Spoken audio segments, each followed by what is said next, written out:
एउटा बवाल सर्ट देखाउँछु ल, यो हेर्नुहोस्।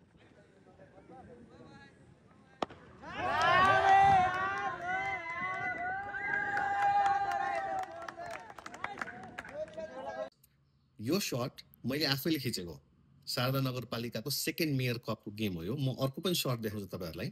अहिले भइरहेको गेम चाहिँ बागचौर नगरपालिका भर्सेस त्रिवेणी नगरपालिकाको गेम हो। यो सर्ट मैले आफैले खिचेको, तर यो सर्ट देखेर सबभन्दा बढी खुसी हुने भनेको चाहिँ दुईजना पात्र हो। एकजना मिस्टर सबिन हमाल, जो चाहिँ क्रिकेट एसोसिएसन सल्यानको जिल्ला अध्यक्ष पनि हुनुहुन्छ र उहाँ शारदा नगरपालिका वडा नम्बर 2 को अध्यक्ष पनि हुनुहुन्छ। उहाँले चाहिँ यो गेम सक्सेसफुली सम्पन्न हुन चाहिँ एकदमै धेरै मेहनत गर्नुभयो। अर्को खुसी व्यक्ति भनेको त्यहाँको मेयर मिस्टर प्रकाश भण्डारी। उहाँ चाहिँ अलिकति बढी इमोसनल्ली खुसी, किन भन्दाखेरि नगरपालिकामा खासै धेरै बजेट हुँदैन, भएको बजेट पुर्याएर गर्नुपर्छ। एउटा टुर्नामेन्ट अर्गनाइज गर्न पनि 5-7 लाख रुपियाँ मात्रै बजेट हुन्छ, त्यतिमा पनि भव्यताका साथ सम्पन्न गरियो। खेलाडीहरू छुट्टा छुट्टै पालिकाबाट चाहिँ घाम पानी नबनिकन आएर चाहिँ खेल खेलिदिनु भयो, राम्रो प्रदर्शन देखाउनु भयो, जसले गर्दा चाहिँ भोलि अरू युवाहरूलाई पनि खेल खेल्न चाहिँ मद्दत गर्छ, दे विल गेट इन्करेज भनेर चाहिँ उहाँ एकदमै खुसी हुनुभएको छ। म अर्को सर्ट देखाउँछु तपाईँलाई, यो हेर्नुहोस्।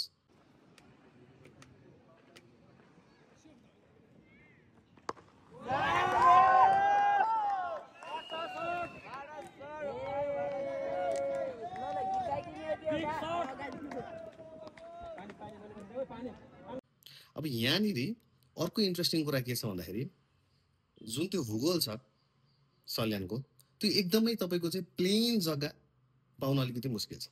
खेलाडीहरू चाहिँ टारतिर खेल्छन्, त्यो पहाडको टुप्पोमा अलिकति सम्म जग्गामा खेल्छन्। त्यहाँ एउटा छक्का गएर चाहिँ जङ्गलतिर बल गयो, त्यो बल हरायो त्यो बल, अर्को बल झिक्नु पर्ने हुन्छ।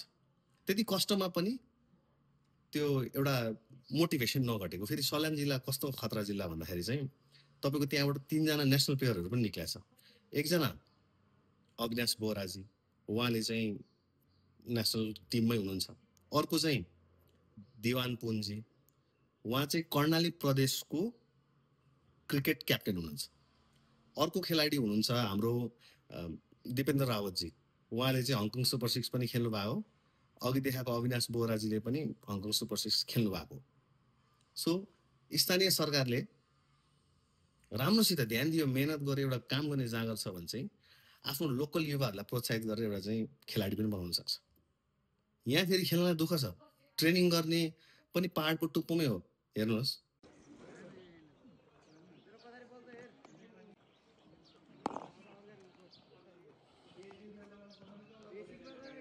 यसरी चाहिँ खेलाडीहरू चाहिँ यहाँनिर ट्रेनिङ गर्छन्, तर पनि एउटा लोकल गभर्मेन्टको सक्रियताले त्यहाँको युवाको चाहिँ जोस जाँगर घट्या छैन।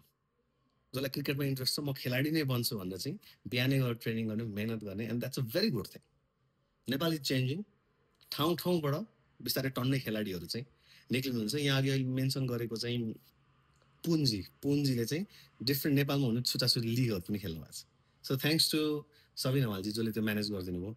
थ्याङ्क्स टु मिस्टर प्रकाश भण्डारी, जो चाहिँ कहिले पनि आफ्नो एनर्जी नै घटाउनुहुन्न राम्रो कामको लागि, जहिले पनि अरूलाई प्रोत्साहित गरिरहनुहुन्छ र आफ्नो ठाउँको लागि चाहिँ एकदमै मरिमेटेर काम गर्नुहुन्छ।